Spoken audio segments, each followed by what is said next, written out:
Explaining today the treatment of non-cash and non-operating item in cash flow statement. After calculating net profit before tax and extraordinary item, we do the adjustment for non-cash and non-operating item.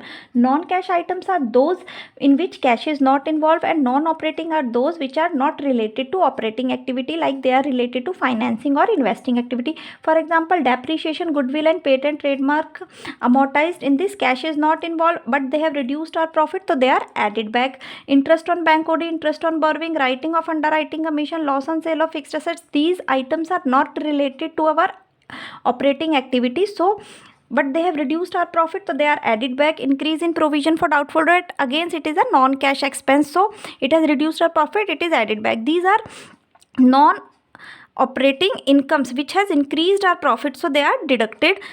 So gain on sale of fixed asset, again it is non-operating income, so it is deducted. Decrease in provision for doubtful debt, it is non-cash.